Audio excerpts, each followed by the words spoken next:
Hi, and welcome to Bacon and Eggs. I'm still Ethan Edgehill. And I'm still Tyler Carlin. This is our weekly podcast where we talk about some of our favorite movies. And really anything else on our minds. So thank you for tuning in this week for a brand new episode. Or 30 seconds after the last one just finished. We don't judge. If this is your first time joining us, we recommend you take a listen to any of our first 6 episodes. And we'll tell you a little bit about who we are. And what we do. And what this podcast is. It'll also give you some great background on what you're about to hear. Regardless, welcome. We're so glad you've joined us. We make absolutely no promises as to how long this intro is going to stick around. So buckle up, because we're going to dive right in. Without further ado, what did you think of Thor Ragnarok? Well, Ethan, I haven't seen Thor Ragnarok because it doesn't come out until tomorrow night, but Oh, it's really good. You're going to love it. What? How did you... Anyway, did you at least watch Iron Man 3 like I asked you for once? I did, in fact, watch Iron Man 3. Oh, thank the Lord. This has been... It's been a very difficult few weeks here. Yeah. Anyway, Iron Man 3 released April 14th, 2013. That's a solid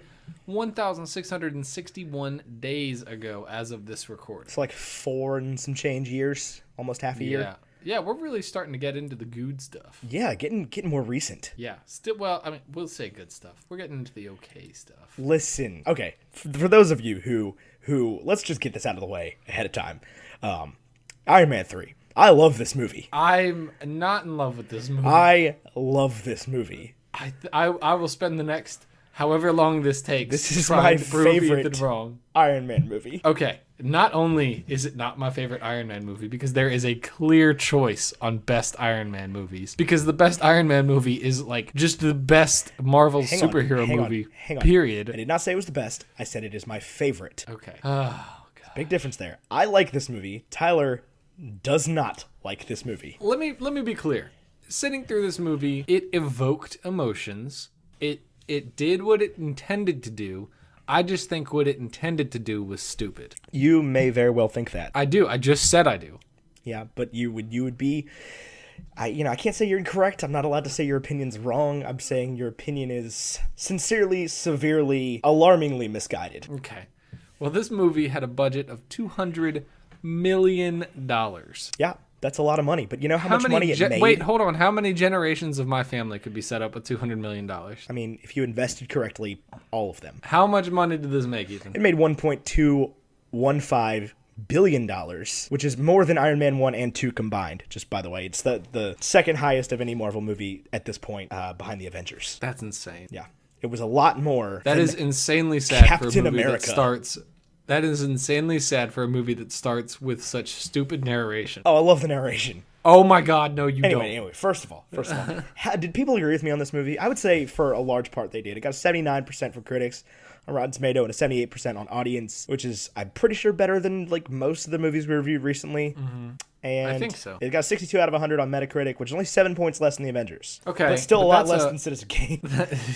It's no Citizen Kane, Ethan. That's also a C, and an F, okay? Okay.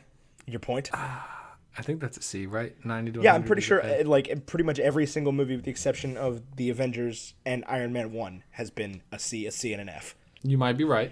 I might be crazy. But just might be a lunatic you're looking for. Who, man? Billy Joel. Billy Joel and I had a strange relationship recently. Anyway, why don't we just review Billy Joel's greatest hits? Let me tell you about Billy Joel. Recently, my Alexa in the office that we have has gotten in the habit of just playing An Innocent Man over and over again.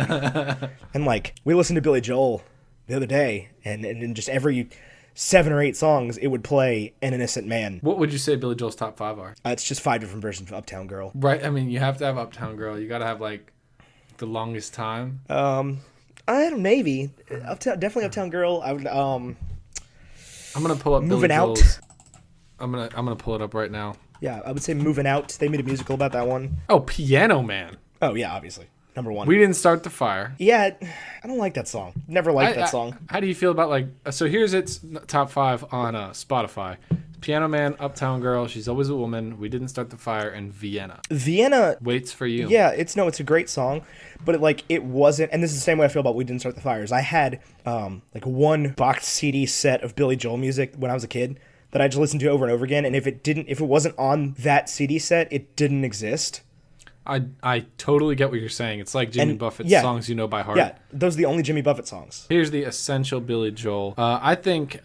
Before Vienna, I would put in like The Entertainer, Only the Good Die Young. Yeah, Moving Out. Again, the one they made like a musical about. Moving Out. It's Still Rock and Roll to Me. You May Be Right.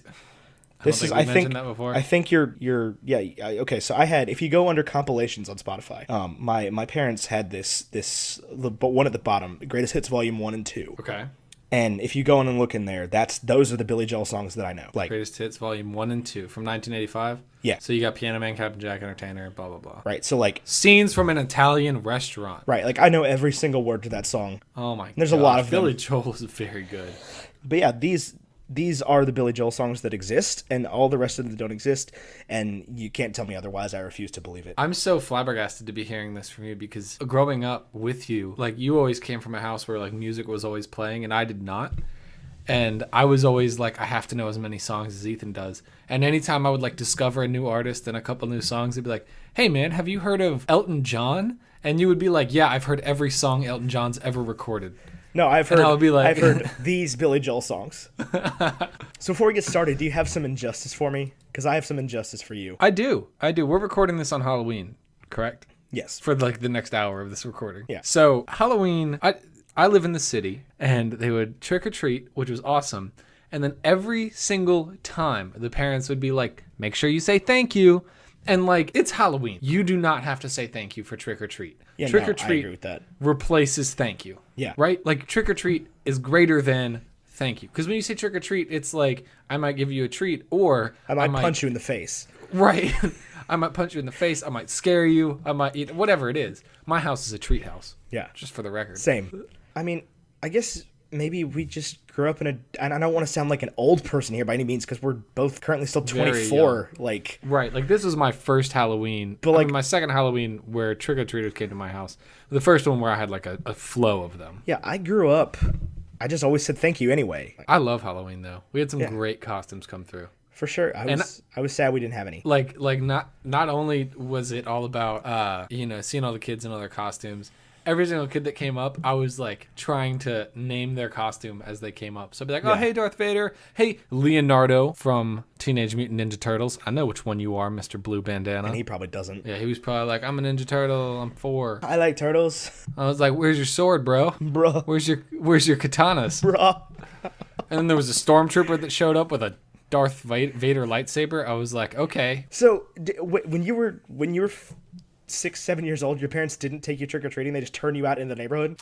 I'm sure there was parents, but it was a huge group of me and my friends, and there was probably one chaperone.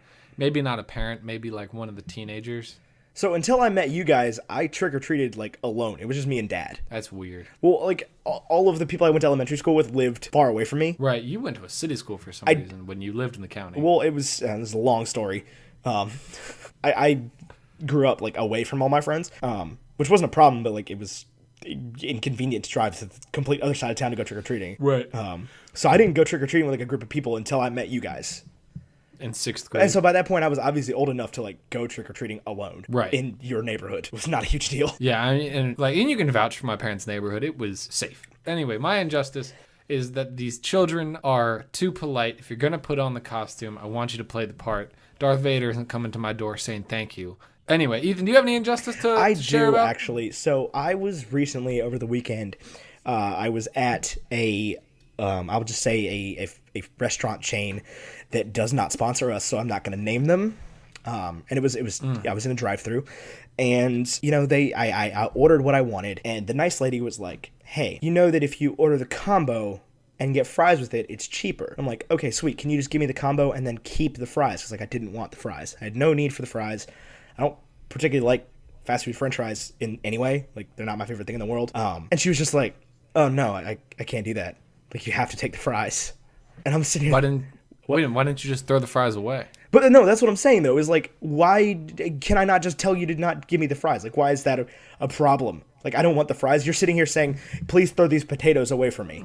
This is the exact same problem as the taquitos. Is it? Right, because $5 for $4 is a great deal because 4 costs $6. Yeah. Right, so I just want 4 for $4. Yeah, no, for sure. Just ring in 5, I'll just take 4. Well, it's the same. Like this lovely Rockstar I bought is it was 2 for $3.50, and like 2 for $3.50. Oh, in my town it's 2 for $3. Okay, whatever. It's 2 for $3.50 here, and it was like $2.97 for one.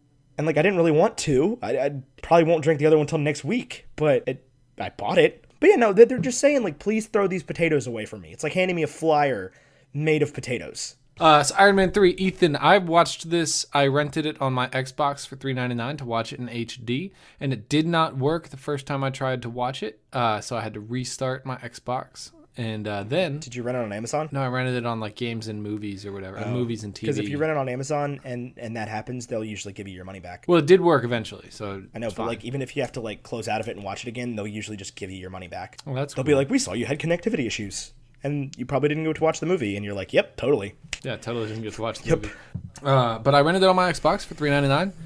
Watched it in HD on my couch, and I watched it with the speakers from my television, not with headphones. How did you watch it? I watched it on a player that was loaded from, which I believe is Argentina. That sounds horribly criminal.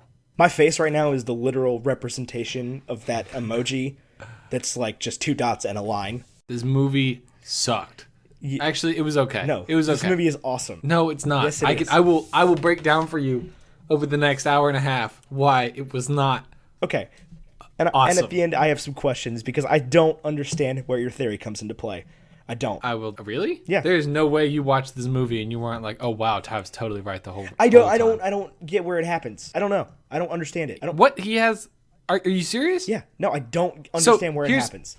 Ladies and gentlemen, here is my theory. I think that after Iron Man 3, between the events of Iron Man 3 and Iron Man's next appearance in the MCU, Iron Man is compromised. Either through Loki's scepter and the Infinity Stone, because now he's not heartless, right? The metal is out of his chest, so he can be sceptered. Or he is like Scrappy Dude in the sense that from the original Scooby-Doo movie. You gotta stop bringing up Scrappy Doo. Where Rowan Atkinson is in a cave and Scrappy Doo is in a Rowan Atkinson costume, okay? Well, obviously not Scrappy Doo in an Iron Man costume. That would be ridiculous. But the same concept, right? Somebody is impersonating. There's some Skrull theory, there's some Loki theory out there. But basically at the end of Iron Man 3, Tony gives up being Iron Man. He blows up all of the Iron Man suits and he throws the arc reactor power source into the water. Okay, so you're saying it happens between movies? Yeah. No way. Oh, it has to. No way. I thought you were trying to tell me it happened somewhere in this movie. No. It happens between movies. No, nothing's going to happen between movies. That's not a thing. Okay, then what happens between movies that causes Tony to rebuild all of the Iron Man suits and use them? I don't know. We will find out next movie. Oh my gosh. There's no way. He literally says at the end of the movie, he says, I am always Iron Man. I think it's him. There's been a character arc throughout 3 movies where he goes from being Tony the Playboy to Tony the Iron Man to Iron Man to Iron Man for a movie and a half, right? Iron Man 2 through Iron Man 3. And then at the end of Iron Man 3, Iron Man is within himself. He is Tony Stark, is Iron Man, is not a weapon, is not a suit, is the man that he is driving nowhere does it specifically... Driving a fully electric Audi. Okay, yeah, I get that. Nowhere does it say, and I think the electric Audi is the reason. That's part of the reason. Nowhere does it say he gives it up. Are you kidding? No, he says he's going to scale back the distraction. Clean slate. He says clean slate means start over. No, he says he says I'm going to scale it back, and then Pepper says okay, and then he says Jarvis, you know what we have to do? And Jarvis says Operation Clean Slate, and he says whatever, it's Christmas. So he was thinking I'm going to scale it back 80%, and then Jarvis makes the suggestion 100% because Jarvis is not on the other side. I don't have an argument for that, but. So he pushes it because it's Christmas, because this is a Christmas movie. Listen, bro, it's not Die Hard, okay? There's like Christmas action movies, and there's not. And this one doesn't get to be one. I'm sorry. It doesn't. It's kind of weird, especially because it came out in April. Yeah, and it's like a Christmas movie the whole time, but there's a bunny in it, and it takes place in Miami, but then there's Christmas hats everywhere. I was not about it. Wasn't about it at all. Anyway, he is still Iron Man. I'm telling you, nothing happened between the movies. Clean slate protocol means he starts over. What do you mean nothing happened between the movies? Nothing happens between the movies. They're not going to create a plot point like that happens between the movies with no evidence on either side. They did it with Star Wars, and they had to make a movie. It's called Rogue One. Yeah, and did you see that? Wow. Somebody's got thoughts on Rogue One One. was trash.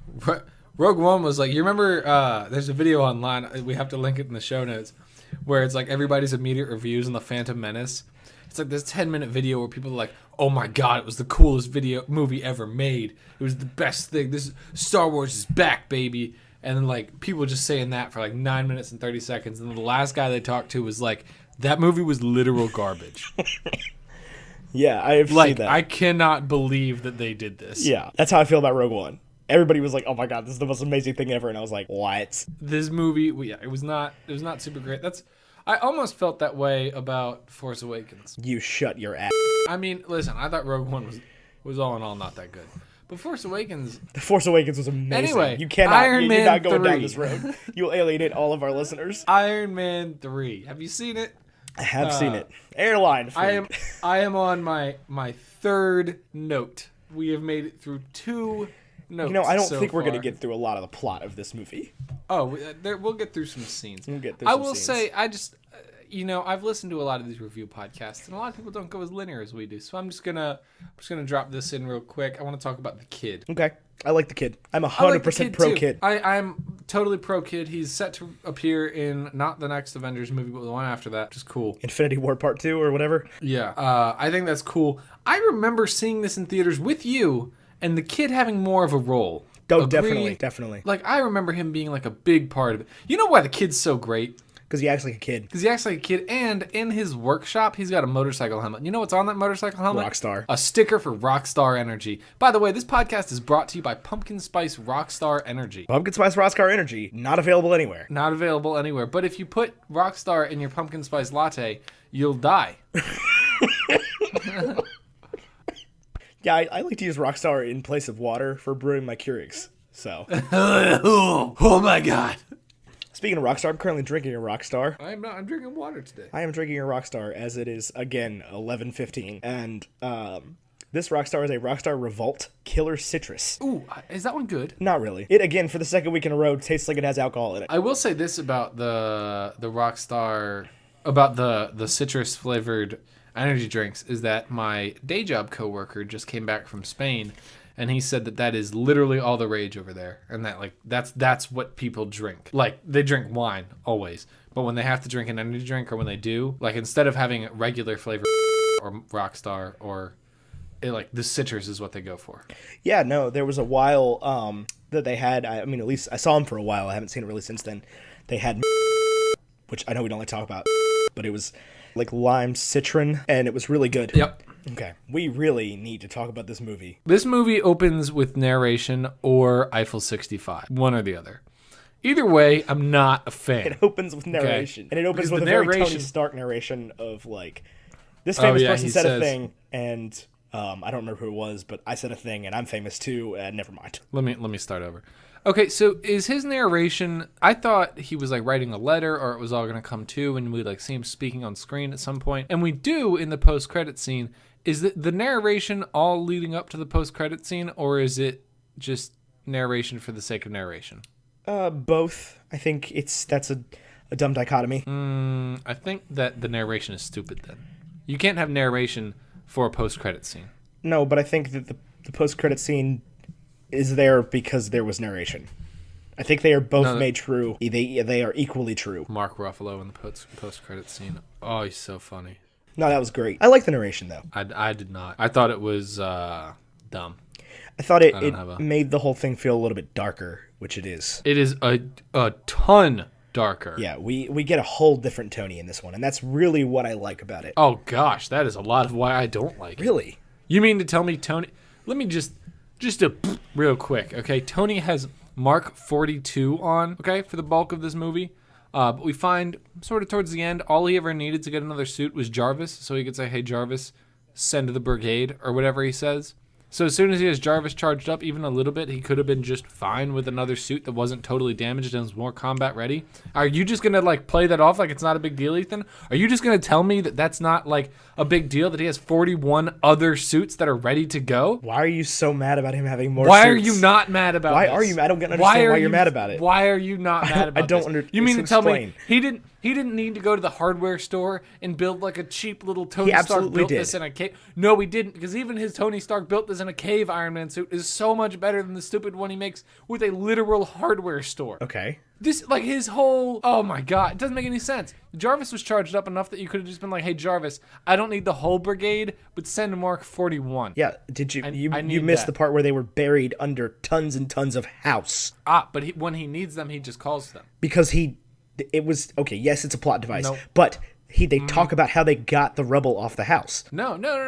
Because when he needs them, all he has to do is open the little doors, and they come out. Listen, I'm not all about sin and sins where it's like, this stupid plot device, they should have thought this through. But this they should have thought through. No, it makes This perfect they should have sense. thought through. It makes perfect sense. It doesn't make any sense. It is. And then Mark 42, he has to put his little helmet on so that he can control it autonomously, like from afar. But the other 41 suits can just straight up attack stuff without anything. Because they're Like, that controlled doesn't by make- Jarvis. Okay, but that doesn't make any sense. Why couldn't Jarvis have just been doing half Jarvis this crap was without off. Oh my gosh. Jarvis was dead. But when Jarvis wasn't dead, why does he need to put the helmet on for Mark 42? Those two things never exist together. With the boat situation, when they're on the yacht. What do you? Yeah, Jarvis was off. Jarvis wasn't controlling the suit then. Tony was controlling the suit. Stupid. It's so stupid. It doesn't make any sense at all. You're so wouldn't- so heated about him having so many suits. Why is it a problem? Because he built 42 of them, and he could have called them at any time. And there was like little baby Hulkbuster and like the speed suit and all that cool stuff. And like Tony has 42 suits. This is the movie where Tony made all these suits, and you see literally none of them get used to their potential, except for the one that like turns into a bajillion pieces. All the rest of them just have like brief, fleeting moments on screen, and Tony's not even in them. How does this not bother you? Why would it bother me? Tell me it bothers you. No, I'm not going to tell you it bothers me. Oh my god, but don't lie to me. He's got the suits. So? Why doesn't he wear them? He's on Mark 42. I want to see Marks 3 through 41. They are there. No, but they don't get any They're screen- also- I don't get any like Iron Man detail. Iron Man 1 had way more than 2 suits. whatever. You know what I mean. I want to see suits. Fine, we'll say he had 10 up to that point. I want to see suits 10 to 41. Yeah, they're there. This is the part you're mad about, is they are there. But they're there at like only when it's convenient. Like, and then he won't give Rhodey one of them? Like, why? They're coded to him. Oh my gosh. No, he's just being sarcastic saying that. If Rhodey could have taken one in Iron Man 2, he could have taken one in that. I mean, maybe. That one I don't have an answer for. But who cares? Rhodey gets the president back, and it's badass. And Rhodey gets the president back in the AIM suit that shouldn't work. Like, It's not the AIM What? suit. It is Iron Patriot. All AIM did was paint it. and they reprogrammed it so that they could do whatever they want with it.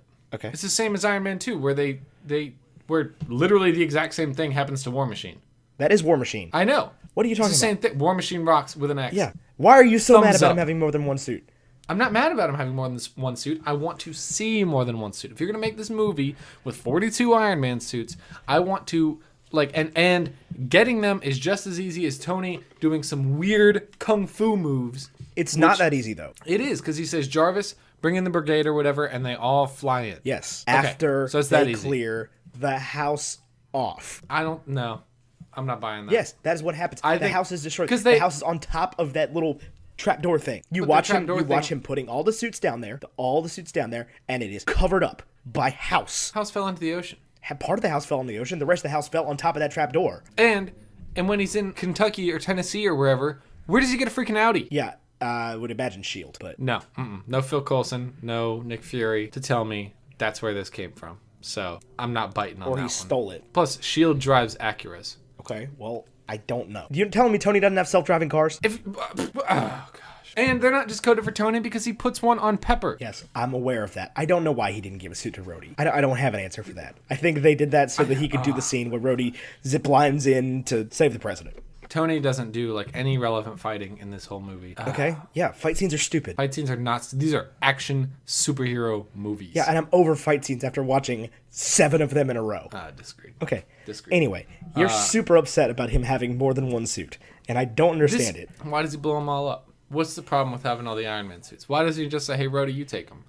Like, this would have been a great pass the torch moment. And instead, it's like Tony Because they struggles were with the- PTSD because and decides that he's just going to go back to They were to the being Tony. result of his PTSD. He cannot heal or move on as long as they're there. Okay, but then he builds more. Yes, he builds more out of a different reason. He builds more to use them, not to just collect them. And this is all just on Tony's suits that I'm upset with. Like an Iron Man movie with 42 Iron Man suits. We don't see any of them till the end. Really dumb. Why do you care so much? Why do you want to see them? Because there's 42 of them. There's like a lot of cool content to explore there. Just give me like a little montage of Tony building them all and, what they do and what they look like, and give me a little bit more detail than them flying in the dark with CGI. Why, though? What purpose would that serve? That's just self-serving. I would enjoy it more. Why didn't you enjoy it? Why was it so difficult for you to move past this? Because Tony has 42 suits and we only get one of them that's broken down for most of the movie.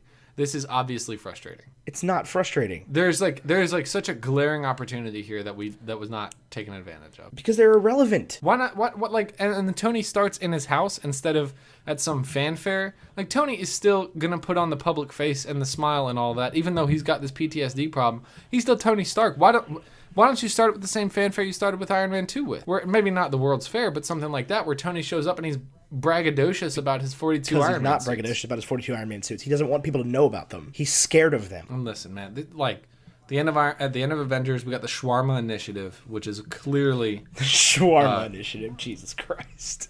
Which is clearly a knockoff of Lost. The Shawarma Initiative. Tony doesn't seem too messed up, which of course, like PTSD doesn't happen overnight. It's been 6 months. I'll grant that.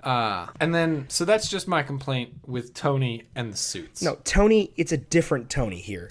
Like, this is not this. Oh, so it is a different Tony. Oh my God, you know what I mean. You're infuriating. Scrappy-Doo. It's not Scrappy-Doo. Are you going to force me to watch this freaking movie? Have you never seen Scooby-Doo? I have, but I don't remember. Okay. And you haven't explained it. Scrappy-Doo is wearing a Rowan Atkinson costume. Okay. So he is Rowan Atkinson. Right. And Rowan Atkinson is the owner of the theme park and is thrown in a cave while Scrappy-Doo leads the mystery gang through everything. And he's really the criminal mastermind. Speaking of criminal masterminds, who is the criminal mastermind in this movie? I know you're about to be like, it's Guy Pearce, Aldrich Killian. And like, okay, cool. But his assistant, Mr. Soccer Player guy that doesn't have a name, but he looks like he plays soccer, so I'm going to go with that. Clearly knows more than he does, but he's definitely not the criminal mastermind. Guy? He doesn't have... His name is Seven. Seven? Yes. Okay. That's some Incredible Hulk level naming. I mean, it says once, I was actually listening for this, because apparently he is a major character in the comics, but he is like not very well utilized. Okay. And then it can't be Aldrich Killian, because Aldrich Killian's motives don't make any sense. Does he want Pepper to spite Tony because Tony left him on the roof, or does he want to kill the president because he's got a problem with the government? And I know he addresses that like ultra briefly, where he's like, yeah, there was an oil spill, so I need to kill you. And then is it the vice president? Because the vice president is on board with killing the president. Who is the criminal mastermind? The Mandarin. The Mandarin. So the Mandarin being Aldrich Killian. No, the Mandarin being the person that is controlling Aldrich Killian that we don't know about yet. Look, so you the think Mandarin is Tony Stark's, yes, this is comic book knowledge, but the Mandarin is Tony Stark's biggest villain. I know. There's no way that they, first of all, combine that with the extremist thing and then just leave it alone. There is a larger Mandarin role beyond Aldrich Killian. I don't think Aldrich Killian's dead. No, hell no. I don't think Guy Pearce is ever coming back. No, not at all. No way Aldrich Killian is dead. I was thinking that the entire time I watched that scene. I'm like, you've killed him 6 times now. Why are you just like blowing up the suits now? Right. There's no way this guy's dead. You need to put him in a suit and lock that suit at the bottom of the ocean. And put it in a wormhole. Right. Like, this guy can't die. No. I don't think he is the Mandarin. Like, he says, I am the Mandarin. I don't think so. You're right. His motives don't make any sense. And that's the whole thing, is there is a larger role to be played here. Real quick, Ben Kingsley is the name of the actor who plays the Mandarin, correct? Yes. That whole thing is dumb. What? Ben Kingsley's part? Why? Well, he doesn't, like, they're showing him on screen to be this, like, Ten Rings terrorist, which panders to, like, listen, I think, in the first Iron Man, the Ten Rings terrorists were from the Middle East, okay? Right. Clear on that? Right. Ben Kingsley's accent sounds like Phil Robertson from Duck Dynasty. Okay. Phil Robertson from Duck Dynasty isn't from the Middle East. He's about as far from it as you get. The only similarity is that there's oil nearby both of them. They're not trying to say that his character's from the Middle East. I am the Mandarin. Yeah. I think that the Ten Rings is clearly just a hired gun organization, seeing as they were hired by Obadiah Stane, who is also not Middle Eastern. Correct, but their little leader guy in that movie was. Like, not Obadiah, but the other guy. Yeah, and we just don't get any shot of their leader guy in this one. Right, but all I'm saying is the Ten Rings seems to be coming out of the Middle East. And Ben Kingsley's character is, like, I Gandhi. think Yes, he is Gandhi. You are correct. Ben Kingsley was Gandhi. Yeah, that was a great movie. Just Yes. by the by. I mean, yeah, he like won a Best Actor for that. Yeah, I mean that's like a lifetime role right there. Okay. Anyway, I do not think that he showed us his true side in this movie. I believe he is the Mandarin. so you think he's I think Trevor Slattery, which is his like alias, is a character. really? Yes. So you think do you think he killed the guy on camera? I have no idea. That was never followed up on, and that was the one glaring thing that kind of pissed me off about this movie. It's like he says he didn't kill the guy, but that was never followed up on, as far as I know. Right. Like you don't see the guy. There's no like, oh, the senator wasn't dead all along. Well, he's an accountant. Whatever. Yeah, for Roxxon Oil. Yeah, Roxxon's supposed to be a big villain, and I think they were going in the Roxxon direction of things. Yeah. Because the comic universe was going through a Roxxon villainy thing, and then they were like, well, we've also kind of got this Infinity Stone thing set up, and they ended up going with Infinity Yeah. War No, instead. I can see that. But I don't think we're done with the Mandarin. I may be wrong about the Trevor Slattery thing. It seems too obvious. I don't think Ben Kingsley comes back. I wouldn't be surprised. I don't think we're done with that whole storyline at all. But anyway, we get PTSD Tony in this one. And I think that I think Robert Downey Jr. acted this to as somebody who I'm not gonna say I have PTSD. I don't. Nothing has been that traumatic in my life. But as somebody who's had like severe anxiety attacks and stuff like that, I think he like is saying he did it too well a bad thing? no, I think it was overacted a little bit, but I think it kind of had to be because Right. the Well, I mean, reality of like anxiety attacks and stuff like that is just not always visible. Right. Oh yeah, I agree with that. And that doesn't, if he just kind of sits there and shuts up and shuts down, it doesn't really make for good cinema. So Right. So he pulls the car over, or he says like my heart rate is. it has to be overacted, I think. It has to be overacted. And I think the scene where he gets in the suit and is asking Jarvis, like, is it my brain? Is it my heart? Like, what's going on? Is great because it just shows the weakness of Tony. Like, nothing like that's ever happened to him before, where he's had a moment where he's out of control. Right, where his confidence level and his Toniness Is gone. Is gone. Like, sapped completely. Yeah, Brody was in this movie a lot. Yeah, they're bringing him as more of a character because he's eventually going to have to replace Tony. Hopefully. I mean, maybe not. Hopefully. I don't know. I don't want to see a world without Iron Man. But I know you think there's already a world without Iron Man. But we'll get to that later, I'm sure, more. Maybe, I don't know. I may have said everything I need to say about it. I mean, we're going to get to it in future movies. Oh yeah. So let's talk about 1999. Okay, so he goes back. We get a flashback to 1999, and he creates the enemy of Aldrich Killian. Completely, like, this dude had no reason to dislike him, and he gave him a reason to dislike him. And Yeah, I mean, it's like, not crazy about it, but it's like your Incrediboy kind of stuff. yeah, exactly. The what does he become? Syndrome? Syndrome! Yeah, it's the same exact kind of thing, where it's like, Oh, yeah, Syndrome wants to make everybody super. It's literally the exact same thing. but I think it's a necessary part for this kind of movie because, like, that's the only kind of villain this kind of Tony could face, is a villain he created himself, not just something that kind of happened to him because of the sins of his father. Oh, yeah, I mean, the first line of the movie is we create our own villains. Right. But I Or we create our own demons. create our own demons, yeah. So Killian gets left with this bad taste in his mouth about Tony, and I guess becomes he was already kind of off the rocker, clearly.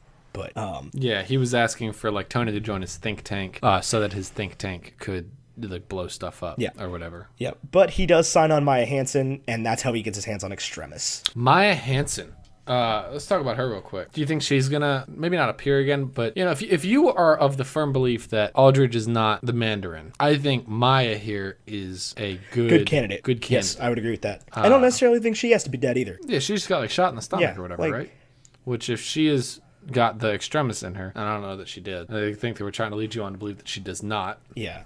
But if she does, then that would not kill her. No, it would not kill her. And it's, again, a thing that's not followed up on. You never get a shot of, like, a dead body. So, is anybody really dead in this movie? I don't know. I think bodyguard guy's probably pretty well dead. Which bodyguard guy? The soccer player guy that you said looked like a... The dude. Okay, tell me, does he look like a soccer player? Yeah, he looks like a English Premier League soccer player. That's exactly what And he looks not a like. henchman. He's like a Walmart brand Jason Statham. Well, he is a henchman in this movie. And he did a great job with the pretty smart part, one. but he doesn't have the look.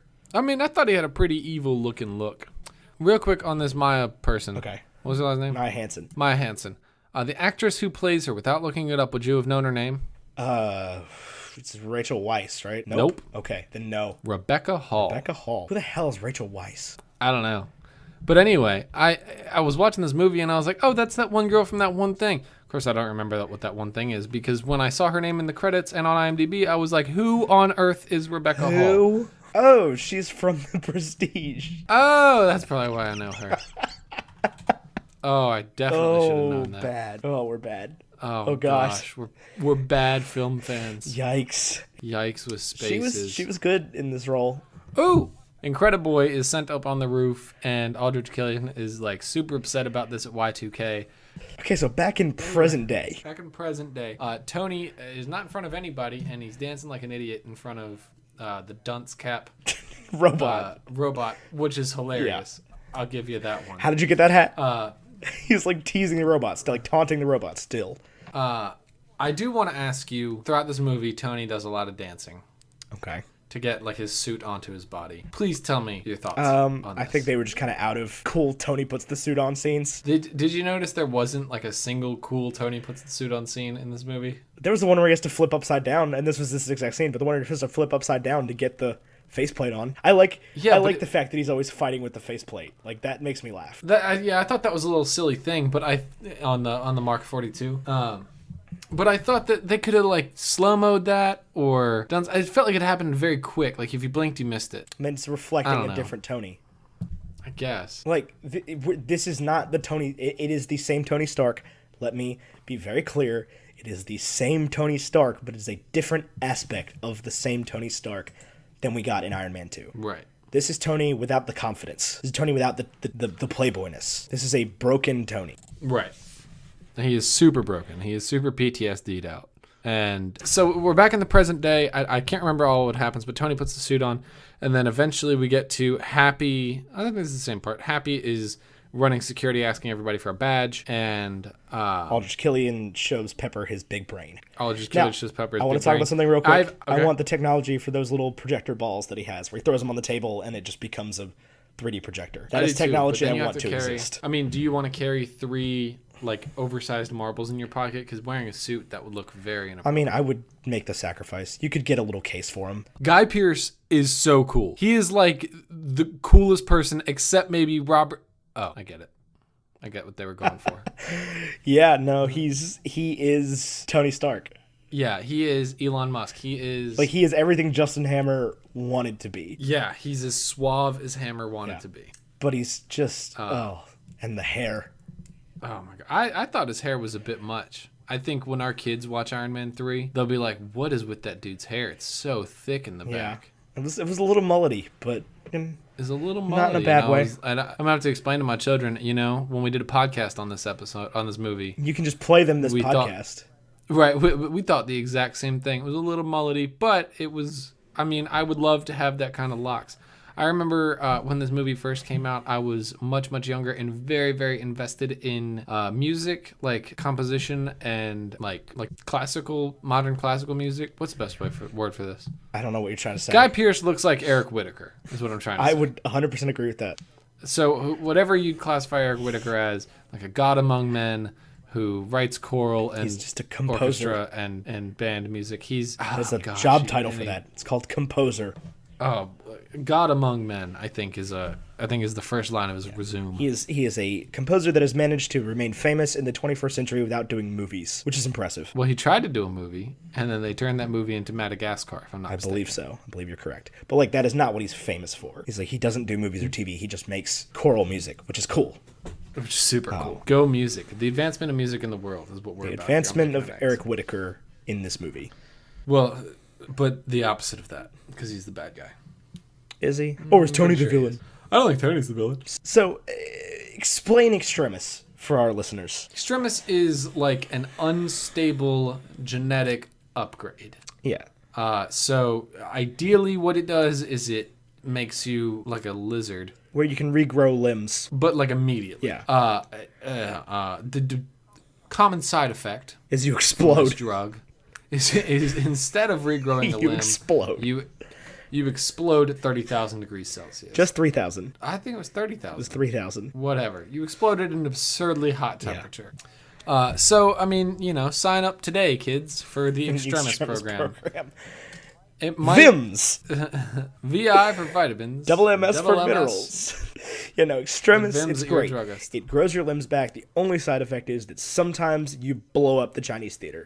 If you can't regulate. And you almost kill Happy Hogan. Correct. For the second time, Happy is blown up by the extremist movement. Brings us to the conflict in this movie, where Tony Stark calls out the Mandarin on live television. Okay, real quick, Tony. This movie is set up so that it's all about Tony protects Pepper. Tony puts Pepper in a suit. Tony fights for Pepper. Tony pisses Pepper off. Tony does it all so that he can protect Pepper. And then Happy is in a coma, and the revenge plot is because Happy is in a coma. They literally took Tony's happiness away. His literal person named Happy. But should have been Pepper that was in the coma. Should have been Pepper that was at the theater. Should have been Pepper that was blown up. And that's that. Sorry about it, Ethan. No, I disagree with that. I know you disagree because you just want to make this movie feel great. And listen, I not even that I want to like this movie, because I do like this movie. Like, it evoked the emotions it needed to evoke, and it did what it was trying to do well. I think it could have just done things more well without really going out of its own way. I mean, you can make those points, but I don't think that putting Pepper in the coma would have helped that. I think that would have made the rest of the movie stupid. But that would have made his revenge plot all the more sense. That, like, the only person Tony cares about other than himself is Pepper and Happy? Yeah, he obviously cares about Happy. Happy's been the closest thing he's had to a friend for also decades. Why is, like, I mean, you have to bring this up because obviously this is an era of the superheroes. Where's Steve Rogers? Not around. Yeah, I mean, you know, you can only address this so much because at the end of the day, like, because budget. I mean, I can keep addressing this, and it's because Steve doesn't give one flying about Tony.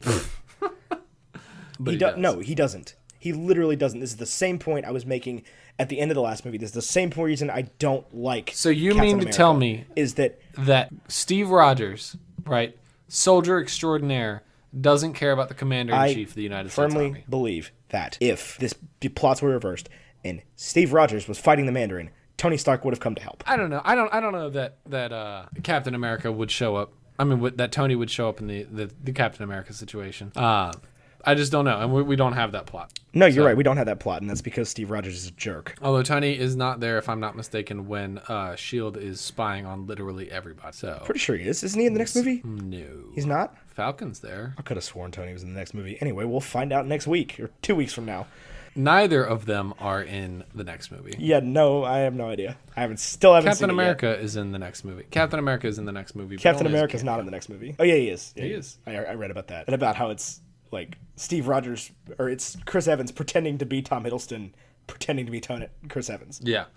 Which is all the more reason I think that Loki is behind some of these deceptive trickeries.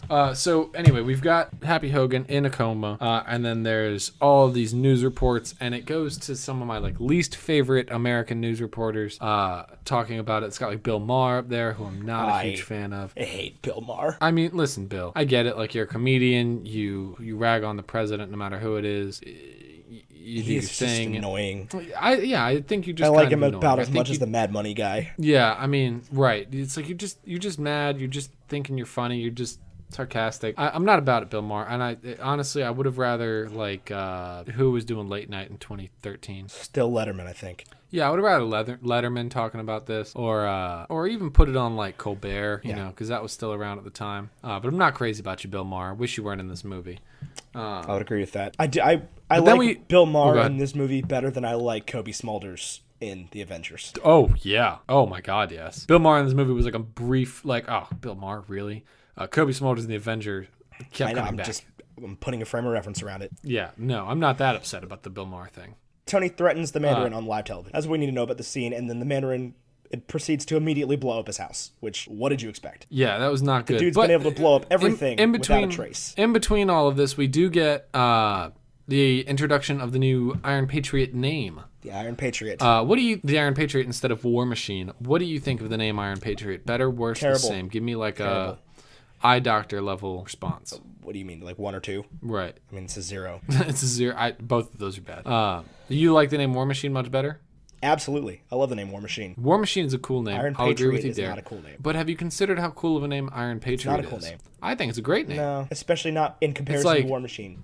It's like if Iron Man was Tom Brady. You know, Tom Brady makes me hate the word Patriot. Tom Brady makes me love the word Patriot. Iron Patriot's a stupid name, And I believe they cover that in the movie. Iron Patriot is, I mean, they think it's a stupid name. The kid doesn't. But kid's like, Iron Patriot's a sweet name. Kid, I swear in the movie theater was in this movie for considerably at longer least than half the actually movie. was like Tony and the kid. But it's not, apparently. It's like a real brief, like 2 chapters on the scene selection. Yeah, that was strange to me. Very strange to me. I was not ready for that. I'm going to run down some plot points here real quick so that we can move this forward. Like I said, Mandarin blows up Tony's house. Pepper escapes with Maya Hansen. That's important. We'll come back to that in a moment. And Tony, who recently found out that he needed to go to Tennessee because that's where a bombing not previously reported happened. And Tony flies the suit blacked out to Tennessee and crashes and steals a poncho from an Indian and calls Pepper on a payphone. And then we get the kid. Yeah. That's pretty much the bulk of it. Tony does a silly little like in-air kung fu, put the suit on Pepper move, which I thought was stupid. Because this is like a real dark movie and it's all about like really cool stuff and Tony's doing kung fu in midair. I don't know. Stupid. And then just running down really the rest of that. I didn't think that the Iron Man suit would just fly him to Tennessee blacked out, but I guess that's how it works. Well, Jarvis was flying. I know Jarvis was flying. I get that. I'm on the same page. That one I will accept. But Jarvis is like a little bit broken because his main hub is destroyed and he's in a prototype suit that is damaged. Right. And, I don't typically have any problems until I get to the last word. And then when I finish my sentences, I strawberry. I say the wrong cranberry. That's what he says. And that line is just stuck in my mind forever. And it makes me laugh every time I think about it. It's so dumb, but it's so funny to me. It does make me laugh. It makes me laugh big time. So we're in Tennessee. We got the kid. The kid's great. I love the kid because this kid, I think, better than anybody else that I've ever seen in a movie, acts like a child his age. Yeah. Kid shows up and he sees Tony Stark in his garage. He's not overly juvenile. He is not overly adult. He is just like a 10-year-old kid that is annoying and doesn't get it. Doesn't get it. Doesn't understand what he's doing. He does understand that he's got a potato gun. And he just murks that mason jar or whatever it is. Yeah. He just straight up destroys it. Tony's like, that's going to ruin your FPS. And he's just like, zhunk. I never had a potato gun, but I do remember like exploring different parts of my house holding like a Nerf gun or an airsoft gun when I thought that there was like an intruder. Oh, definitely. Did you do that? Like, were you prepared to defend your house with a Nerf like a gun? baseball bat? Yeah. Definitely. As though, the person I'm swinging that at won't just catch it. Because I'm 8. Right. I can lift maybe 10 pounds. Like, this baseball bat is really heavy. And I did fail to mention something important in that whole scene, in that we find out that Aldrich Killian is working with the Mandarin. That is where we find that out. Yes, we get... He refers to him as the Master. Yes, the Master will be here soon. I think that that's interesting because, like, when it's kind of... I don't know if it's like Hans in Frozen where... we see him smile while nobody's looking at him, so it doesn't make any sense that he's the villain at the end, because why would he smile while nobody's looking at him? About like being joyed that he met Anna, not like mischievously, just like genuinely excited. Do you know the scene I'm talking about? No. Well, it happened. And I don't know if that's sort of the same thing that we're getting here with Aldrich Killian and the Master, where they're doing like some movie magic to show Aldrich Killian praising the Master and being like, the Master will be here soon. Don't look him in the eye if you don't want to get shot in the face. All that jazz. But is the Master like a very good method actor? Because later on in the movie, when they confront him, he's like, "Oh yes, no, it's just a part that I'm playing." I was under the impression that the only people that knew about Trevor were the bodyguard and Aldrich. Okay, but what about like the models and stuff? Okay, they knew, but like people on that compound, because Maya Hansen didn't know. She refers to him as the Master and acts like it's his idea. But then later in the movie, she approaches Aldrich and is like, "We need to do this, that, and the other," and she is on his side. She is like an evil mastermind because when Aldrich, but she says the line that she goes, "I didn't know the Master was going to do that." Maybe she's referring to Aldrich as the Master. No, because she says it directly to Killian. When it does happens this in the refresh me here. In, I guess, the hotel room or the other mansion where she's with Pepper, she and Pepper talking, and Killian busts in, and she's revealed to be a double agent. That's saucy. And she says the line, Killian's talking about it, she goes, "I didn't know the Master was going to blow the whole place up." That's why I think the bodyguard is the Master, because he literally is the one that blows the whole place up. I don't think so. And he kills Tony's bodyguard. It's so foreshadowing. He does not kill Tony's bodyguard. He does try, but he's not the Master. No, there's no way. That guy's just a henchman. He is a hired gun. The vice president is the Master. Maybe. Either way, Maya Hansen does not know about Trevor. Is what I think. I think only the people that were at that compound originally, like the security detail and the models and stuff. They're the only people that know. And they probably don't know that they're looking after the Mandarin. Like, remove everything. Yeah, she doesn't know because she says, I think my boss is working for the Mandarin, but that's when she's double agenting. I don't know. Remove everything. The production of Trevor's Mandarin character, like, my issues with it are that he sounds like Phil Robertson and from Duck Dynasty and all that jazz. But on the flippity floppity, as far as, like, sort of terror threat films within films, how do you think this ranks? I think they were very good because they reference back to like events that nobody responsible had any kind of control over, like the Cheyenne Brave thing that he talks about, how he just murdered the wives and children of soldiers while the soldiers were out for retribution for a crime against Indians, like in the 1800s, which is about as, like, if that happened in real life, that would be terrifying. Right. Absolutely terrifying. And I like that they put all the production value and time into it. I mean, I go kind of back and forth on how I feel about that, but when I think about, they do the trope in a lot of movies and TV shows of this similar genre that I think was started with The Dark Knight, where the Joker does the, like, hand camera hack video. You know what I'm talking absolutely. about? Do you think that this version of it, where it's a little bit more G.I. Joe, where it's kind of high quality, where it's produced, it's like very clearly edited with all of these different things in it, and it's got the 10 Rings logo and all that stuff. Do you think that this is better, worse, the same? What do you think? I mean, I think it's just the same. I don't think it does anything better necessarily, and I don't think it takes anything away. What range of Ben Kingsley's acting abilities do we see in this movie, and what are your thoughts on that? I think that we see a good deal of it, actually. He plays two very different characters. Do you think he plays like two sort of shallow one-dimensional characters, or do you think that like the drug addict junkie is like a pretty well developed, maybe not like, with the dialogue and time that he needs, but like at least personally developed character that he can kind of become? And then the same thing with sort of his Mandarin role. Do you think that they're both really developed, or do you think they're pretty one-dimensional? I think that they are pretty one-dimensional, but they're designed to show two sides of the same coin. He was eating fortune cookies. Usually we have fortune cookies on this show. Yeah, I didn't get Panda Express tonight. No, I didn't either. I mean, I don't have a Panda Express, but I didn't get any sort of fortune cookie type food. In fact, I got tacos. I had Cookout. Nice. Yeah. Back into the movie. We got the kid. Is that where we are? We got the kid in Tennessee. Yeah, the kid in Tennessee. So the kid is talking about doing a stealth mode Iron Man, which I thought was a very cool idea. Do we ever get to see that? Does that ever happen? I don't know. I was thinking that same thing. I'm like, does that happen? I have a note, actually, that says, look out for that in the future. Yeah, I can't remember if that happened. It sounds like something that would have happened, and we had the stealth mode helicarrier. So, I don't know. Tony is having one heck of an identity crisis here.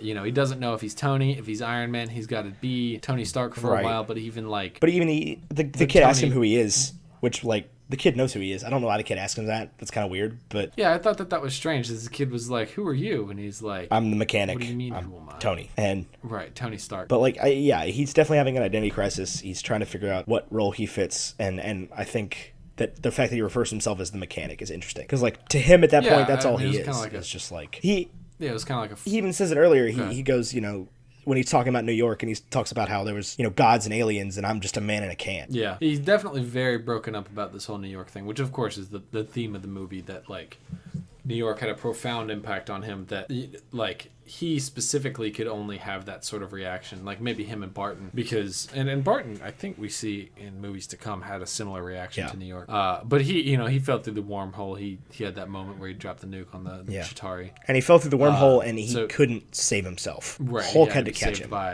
And like Hulk is godlike strength, Thor is literally a god, and Captain America is a successful super soldier. And Tony's a man in a can. And Tony's a man in a can. And even Black Widow is, we discussed this from Anaheim or whatever. We Black Widow is from Anaheim. We are of the impression that she is not she is not a very talented human. Normal mortal.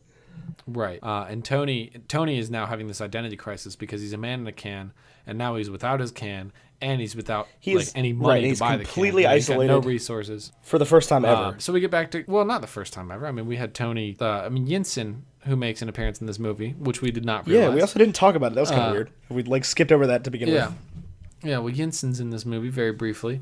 But Yinsen and him in the cave had a very similar situation where Tony was like, I have to build my way out of this because I am the mechanic, and I will build this in a cave with a box of scraps. Only in this movie. In He a builds garage it with a box of scraps. in a garage with a box of scraps that he was able Stuff to purchase. from the Home Depot. Yeah.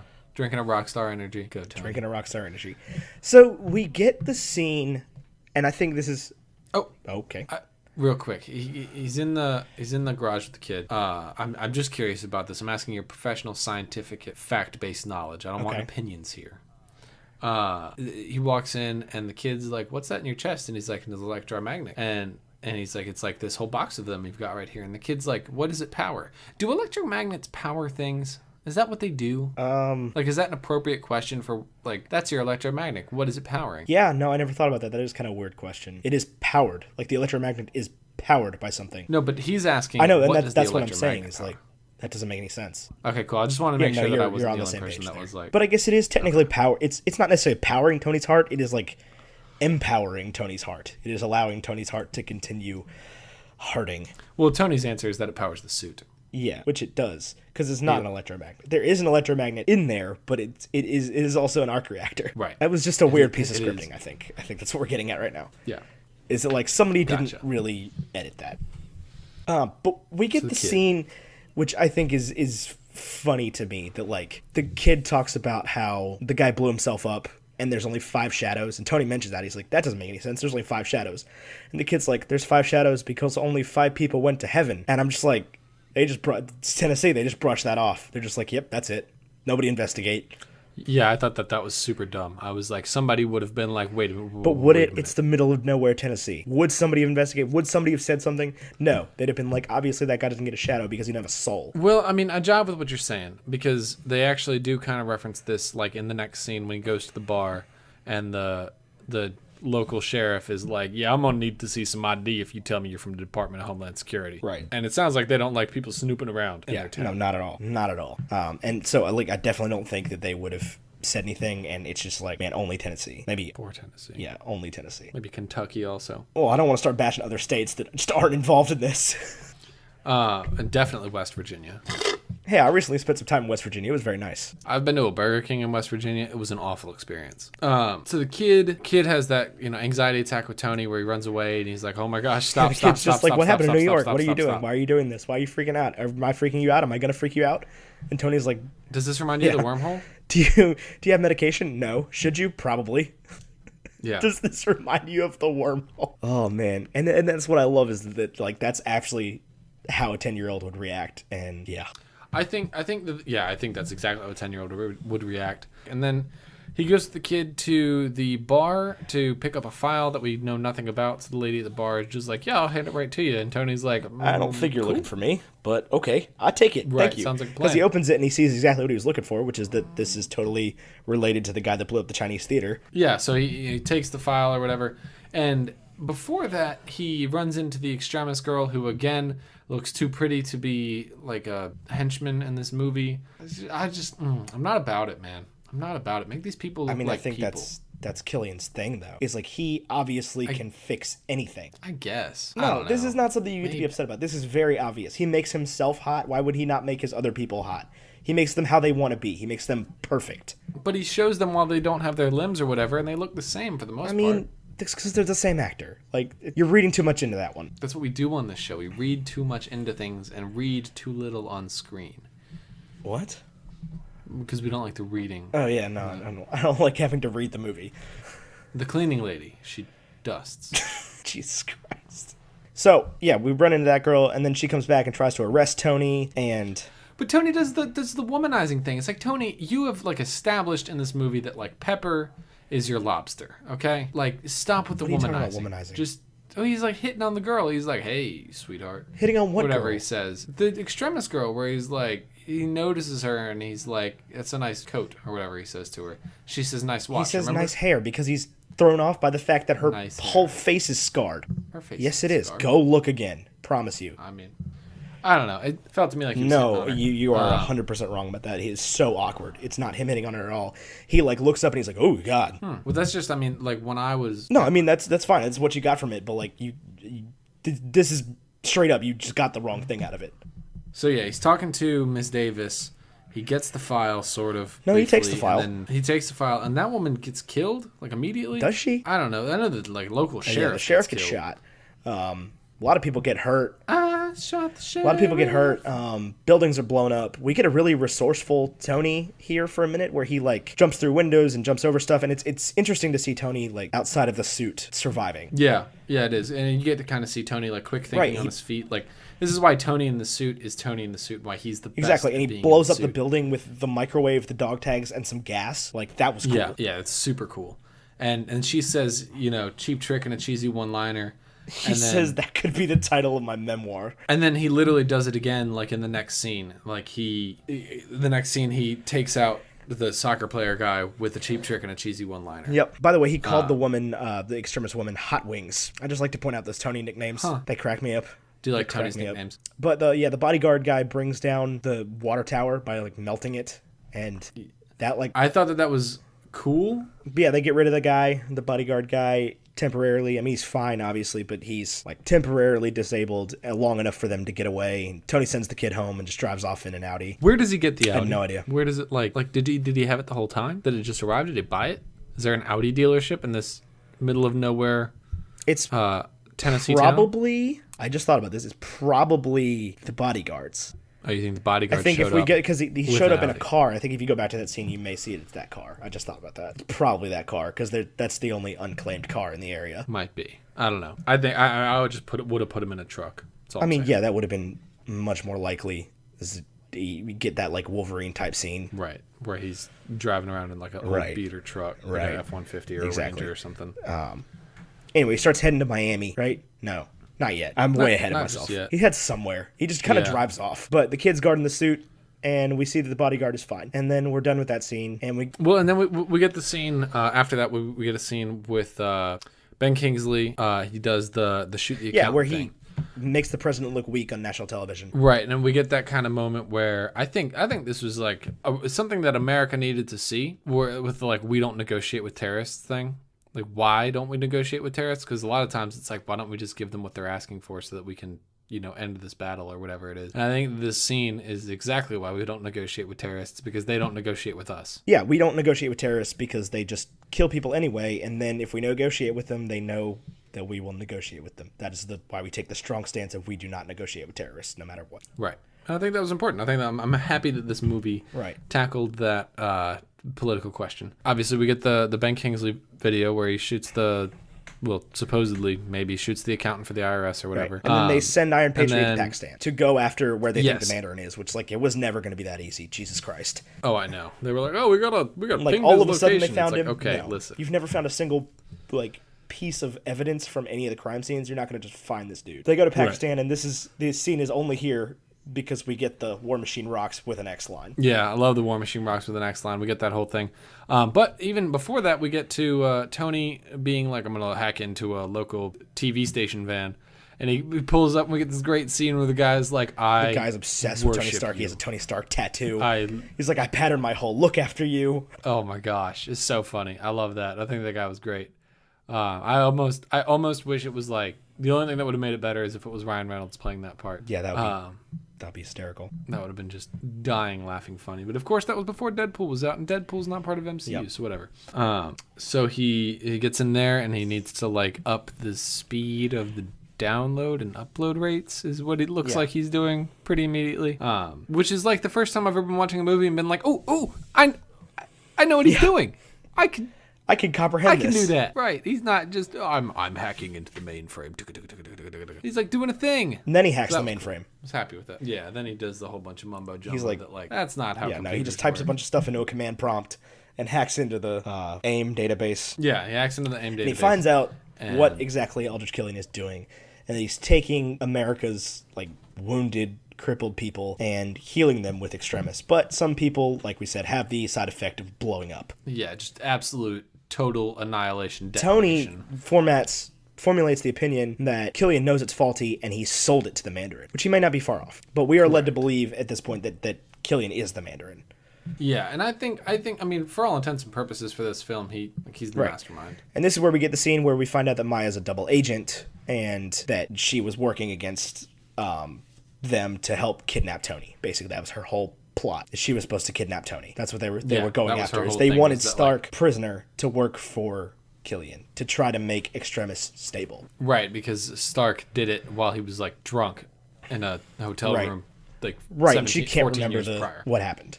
And then we get another scene. They can't find the Mandarin, so we get Rhodey back in Pakistan or Afghanistan or Tajikistan or Kyrgyzstan or whatever, some Stan country, I imagine, and yeah, something like that. We're gonna go with it's a Stan country just because I said so. I think it's Pakistan. Is it still Pakistan? It's possible. So. Anyway, so one of those people turns out to be an Extremis monster, and they kidnap Rhodey. And they take him to Miami. We're going to Miami. And so Jarvis tells Tony over the phone that they're broadcasting from Miami, and Tony's like, okay, Jarvis, I need you to reboot your voice thing. That can't be right. And the kid's like, nope, it's Miami. And Tony can't figure out what to do. He's like, I don't have a suit. I can't do anything. The kid's just like, you're a mechanic? Build something. Yeah, and then Tony builds something. He builds...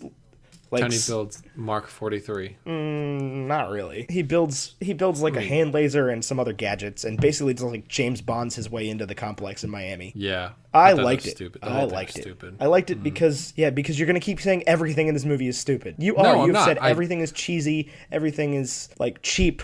It was cheesy. You've said that about every single aspect of this movie. I think Tony could have done better than what he did. Okay, then I need a new script for this movie because all you're doing is bashing every single individual part for no reason. I'm not bashing every single part for no reason. I do think it needs a better script. I think that this movie had the shell of a good movie, but I think the skeleton of it or whatever, the meat and potatoes, whatever part that I'm referring to, wasn't there. I think just when I watched the movie, did I enjoy it and have a good time?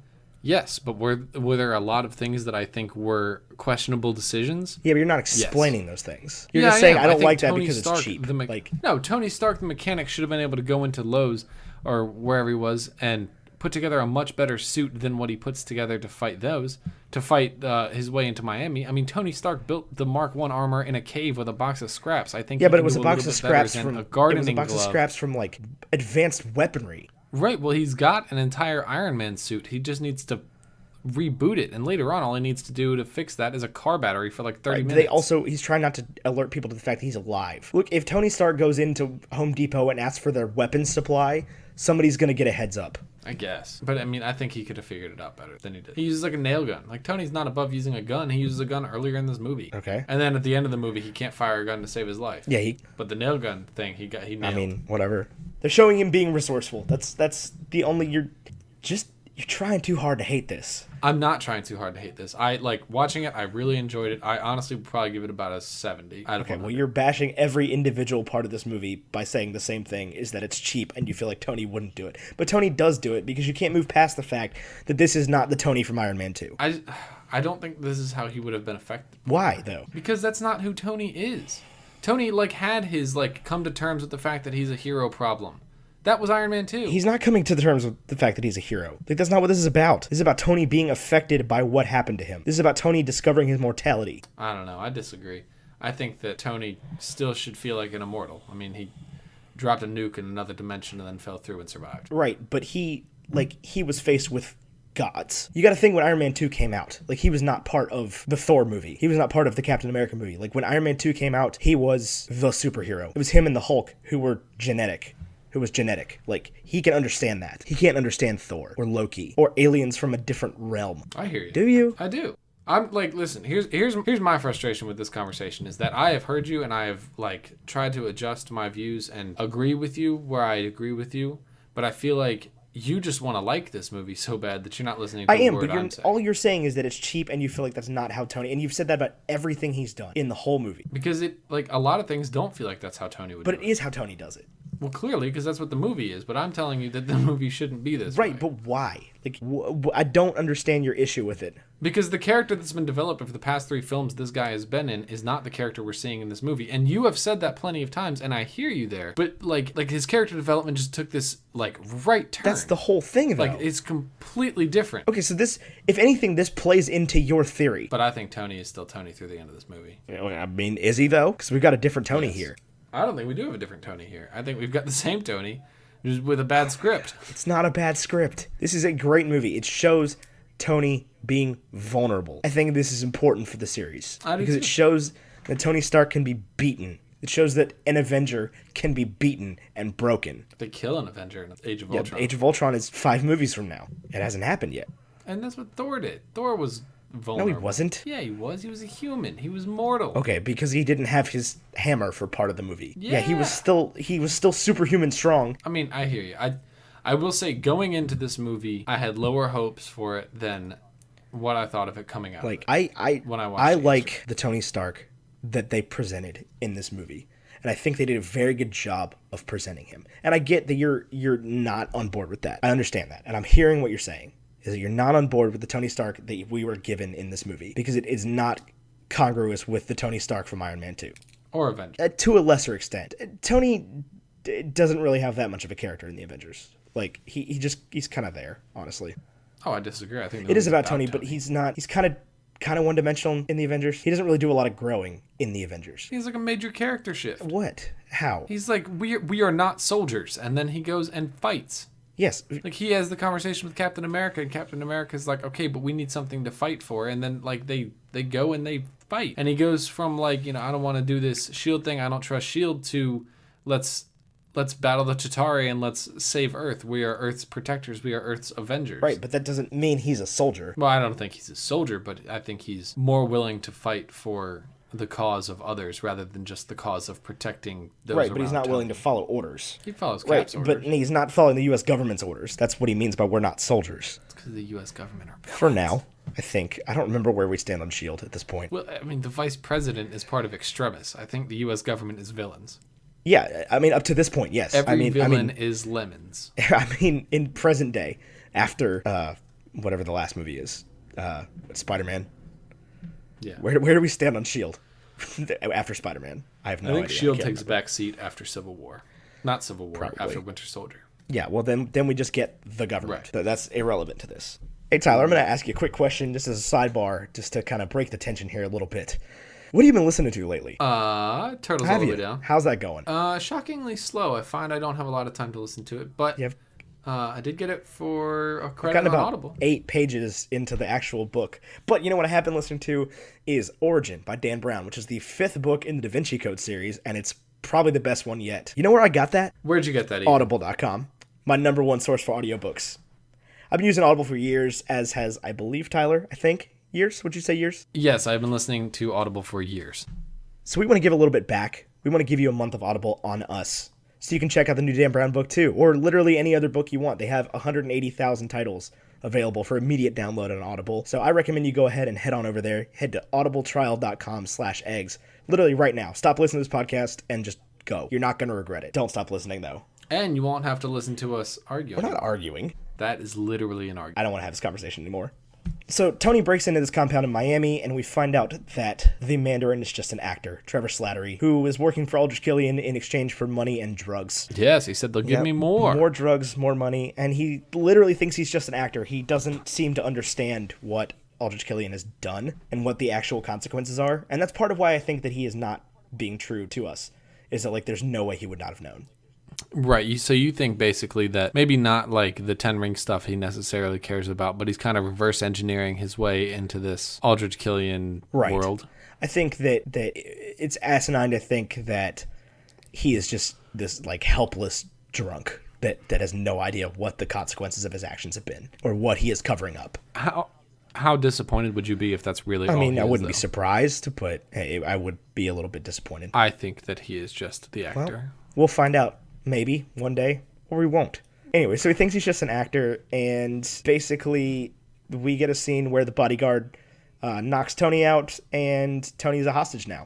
Yep, Tony is strapped to a bed, even though I guess they don't want to kill him because they want Tony alive so that he can work on the project with them, because when they ask nicely, it didn't work, and they need to stop having people blow up. But is he like an altruistic person? He's like, if we get people to stop blowing up, then not only do we solve people's amputation problem, but that's it, actually. We just don't have to blow people up anymore. Yeah. I don't really know, and that's the whole thing, is like I don't think that Killian is necessarily behind this because the bombings make no sense. Right, like why are you blowing up Chinese movie theaters? And I guess is this just to get Tony? Maybe? Just to get his attention? It's entirely possible, but because there are other super people that could have been very upset by what you've been doing. That's why I don't think his motives add up, and that's why I don't think he's the mastermind here. But for all intents and purposes, he is the mastermind. We don't have evidence to the contrary, aside from the fact that some of this stuff doesn't necessarily add up. Right. And then, like, he even explains later on in the movie that, like, the reason he's killing the president is because the president, like, didn't do anything about an oil spill and he wants to give back to, like, small businesses or whatever. And there's a bigger motive here. Yeah, I'm not sure I understand what's going on with Cillian Murphy, the Scarecrow. Cillian Murphy. Aldrich Killian. That was my mistake. I will say that Cillian Murphy's Scarecrow, better villain than, like, on the Batman scale we have. But anyway. So Hansen is saying that Extremis is practically stable and she is absolutely delusional. People are still blowing up left and right.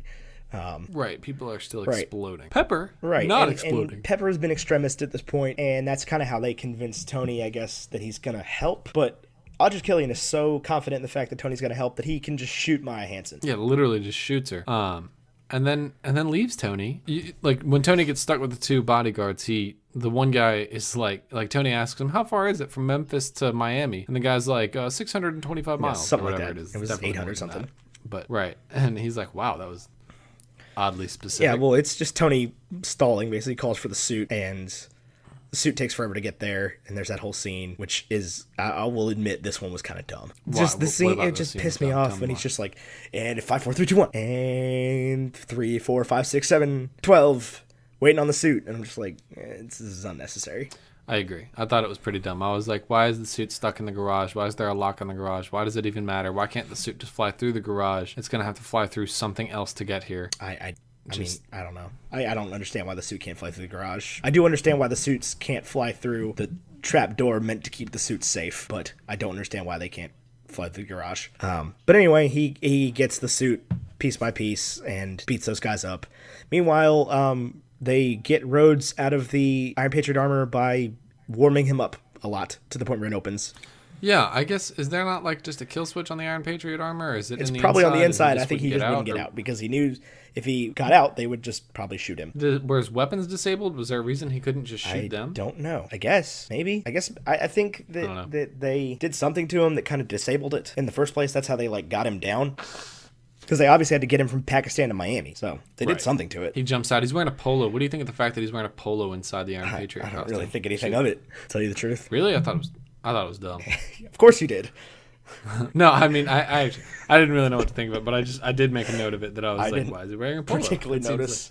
I think they just kind of called him out of nowhere, is I think what that's supposed to present. Right, that he was just chilling when they got him on the job.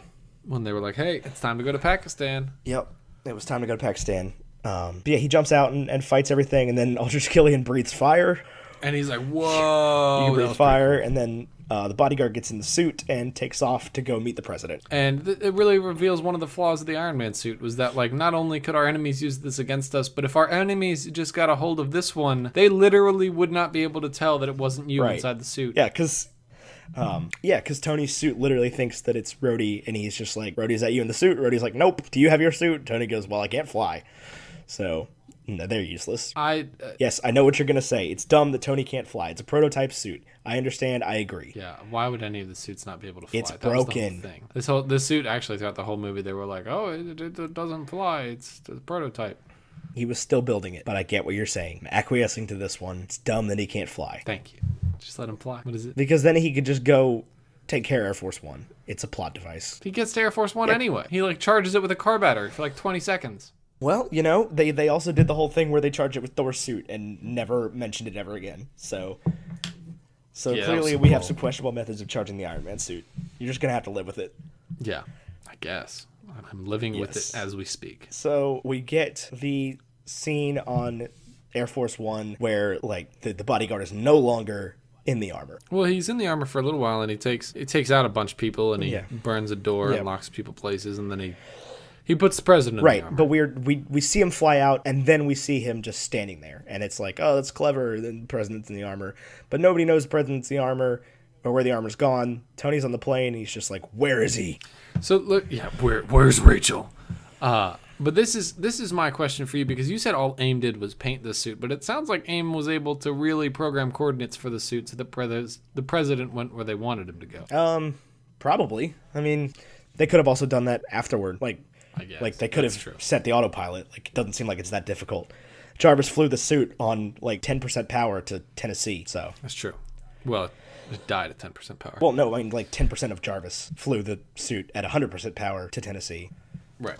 But we get this cool scene afterward where everybody is falling out of the plane, and Tony saves like 13 people in the air by electrifying their arms. Very That cool. was a great scene. Yeah, and he picks them up and he drops them in the water, and it was very cool. We get a text from our graphic designer when we started talking about this movie, and he was like, "Oh gosh, the dude monkey linking arms scene, that's the worst." I was sitting there like, this scene was pretty cool, man. It was pretty sweet. I don't know about you. Well, I do know about you. You didn't like it, Vashaun. But we liked it.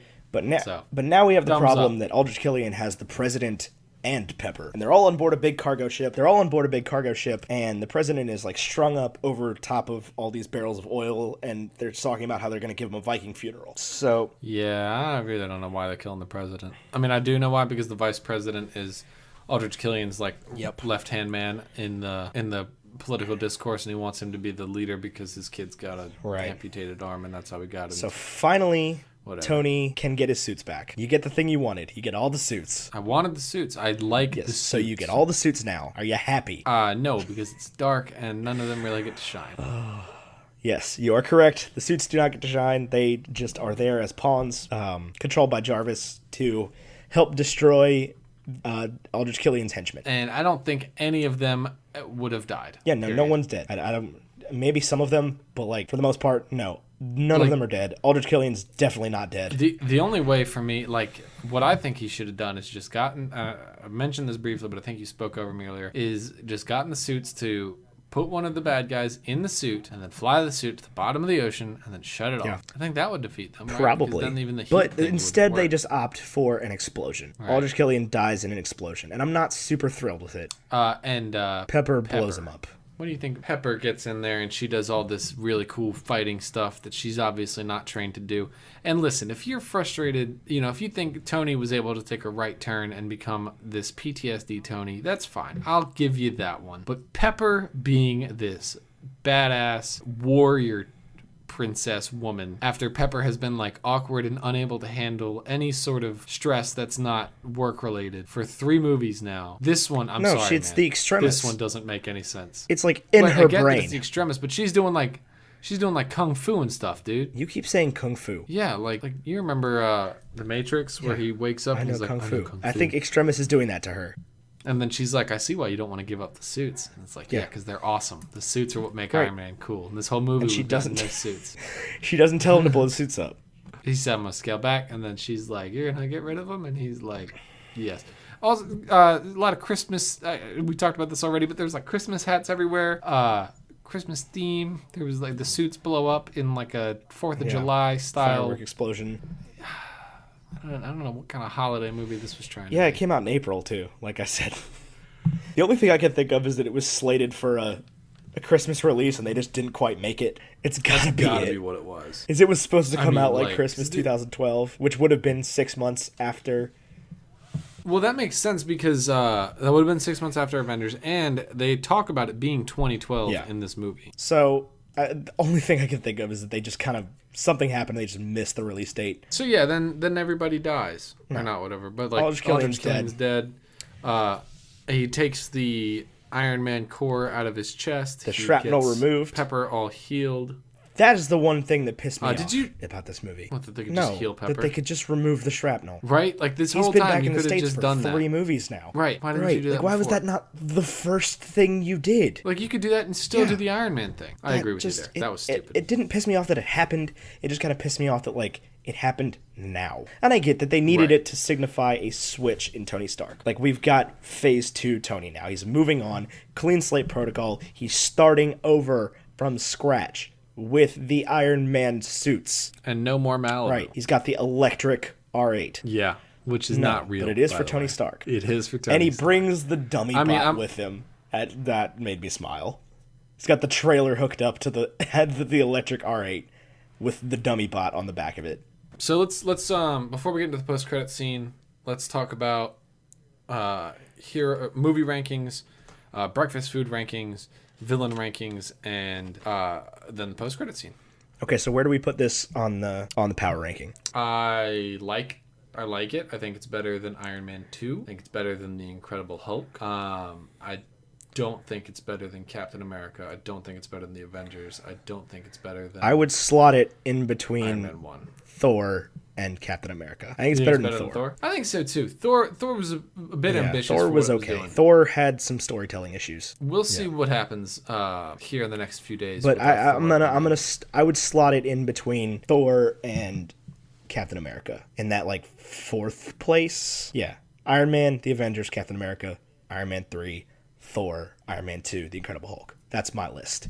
Okay. I would agree with that. I think that's about where I stand. Because like I said, I mean, I remember liking this movie and then sort of reflecting on it over time, liking it less, and then when I watched it again, liked it more again. So it was kind of like an upside down bell curve, my thoughts on this movie. But I don't like it as much as I did when and I'm not by any means trying to say it's as good as Captain America. By no means. There's a big gulf here between the Avengers, Captain America, and Iron Man 1, and then like the rest of the movies. Iron Man 1. And I imagine we're going to slot every single Phase 2 movie in that slot. You don't think anything's going to peak Avengers? I mean, maybe America? something might come over Captain America. I'm trying to think. Maybe Age of Ultron. No, I don't think Age of Ultron will. I think that'll fall pretty low. I think you're going to be pleasantly surprised by Winter Soldier. You think Winter Soldier is going to beat Captain America 1? Okay. Maybe. I mean, I would say that's probably the front runner, but I believe my prediction is that every single Phase 2 movie is going to slot in between Thor and Captain America in that slot we have right now. I think you might be right about that. So then so we've talked about the movie power ranking. How would you breakfast food rate this? You go to a restaurant, you order food. What they bring you is Iron Man 3. What did you order? That's a tough one. Yeah, I hadn't really thought about this question. What kind of breakfast food signifies a threequel? Or even like what kind of breakfast food signifies like a character with PTSD? Yeah, or like a sharp shift. It's got to be something. It's got to be something I wouldn't normally order. I think it's like I almost want to say it's like a dish where hash browns is the focus. You think? Well, I want to say so. Is there like a spicy breakfast food?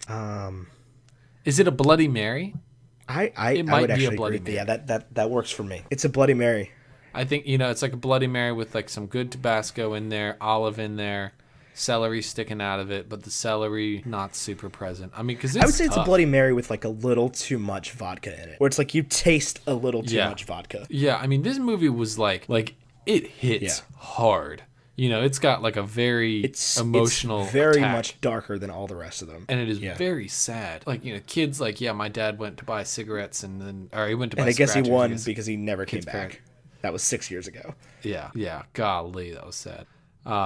Stuff like that just beats you over the head. I think that's where the Bloody Mary in this is not a mimosa. As far as your breakfast drink goes, this is not. And that's what I'm saying. It's a Bloody Mary with like just a little bit too much vodka that you kind of feel cold. Yeah, you can see the pepper floating. And it's like it's good, but you're just like, this is a lot. This is strong. This is a lot to take in. It's strong, real strong. And where would you put? I guess. We gotta rate him 1 to 10 first, and then we'll power rank him. I think Aldrich Killian is a stupid villain. Really? I think he's got no clear motives. I think they syndromed him. I think I would agree with that. And like I'm hoping, and that's my thing, is my whole hopes on this movie hinge on the fact that is not all we're gonna hear of him. I think it is though, and that's my big concern here is that. Aldrich Killian, like Guy Pearce, was almost wasted. Oh, absolutely. I have no issue with Guy Pearce. Performed the role amazingly. Made me believe Aldrich Killian. Maybe forget the fact that his motive made no sense. Right, but like you flip-flop and look at like Justin Hammer, Iron Man 2, you have a much clearer villain with Sam Rockwell than you do with Guy Pearce's Aldrich Killian. Put him this dude is just above the Abomination. I would say that. I mean, I'm never going to put anybody below Abomination. Which is sad. Abomination was already, it's just let down by the movie. Not a bad character. This is a problem. Aldrich Killian, I would say right above he's probably like a 3 on the 1 to 10. Like he is better than Tommy Lee Jones's Two-Face. Well, yeah, because Tommy Lee Jones' Two-Face doesn't make any sense. And I know Two-Face's sort of story and character a little bit better. I don't know a ton. I'll be honest. Yeah, I've got some pretty good comic book knowledge, but Mandarin is just one of those characters I don't know anything about. And we'll get to a lot more of those as we get into all these much more obscure villains. But I don't know if, sort of the way he was written kind of matches up with how he would be in the comics. And that's, there's a million stories for every character with comics, so it's tough to like say anything like that. But absolutely. Do you know what I mean? Where it's like, kind of the Captain America is never a Nazi. Well, it's like there are allegedly certain truths becomes part of Hydra to each character. But whatever. Yeah, I know what you're saying. You know what I'm saying? It's like Like Captain America always uses a shield. But no, I would. Wonder Woman has a lasso. Batman likes bats. I'm a bat. I would give him like a 3 and put him right above Abomination. So that's that. And that's all I got to say about that. Thank you guys for listening to this episode of Bacon and Eggs, where we covered Iron Man 3. We will see you on Sunday this week, when we're going to cover Thor Ragnarok. We are going to do a mini-sode on Thor Ragnarok. We will do a full review when we get to it in the Marvel Cinematic Universe continuity, but we want to let you know, we'd like to let you know some thoughts on it, so you will see an episode coming from us on Sunday for a little bonus Bacon and Eggs this week. Nothing like a little Sunday brunch, if you will. As usual on Thursday. If you guys have any questions or suggestions or comments or really anything you want to say to us, you can email us at baconandeggsmedia@gmail.com. You can find us both on Twitter and Instagram. I am at WowNow, but the O's are zeros, and that is the same for Twitter and Instagram. And Tyler is at Americarlin. It's America Erlin, R-L-I-N. Special shout out to Vashaun Brandon for our logo, our funky business cards, and our promotional materials. This guy is seriously the plug. If you want his email, we can go ahead and send it to you. Just shoot us an email at baconandeggsmedia@gmail.com, and he will help you out with any kind of graphic design needs you may have. And thank you so much for listening, guys. It's been great to do these for you. Also, this week's review comes from Butter Y'all, who gave us a 5-star review on the iTunes store. It reads, "There's a lot of podcasts out there, but not all hosts have that instant fun chemistry that they do. You feel like you're sitting in your buddy's basement shooting the breeze." And that's exactly what we're going for here, guys. For your chance to have your review featured at the end of our podcast, go ahead and give us one over on iTunes, and we will read it. And I just want to remind you guys one last time that Bacon and Eggs is brought to you by Audible. You can go to audibletrial.com/eggs to get your free month of Audible right freaking now. And until next week, guys, arrivederci. Abracadabra, alakazam. I'm sorry, Ethan. You're the best co-host ever. You put up with all my crap. You're not wrong.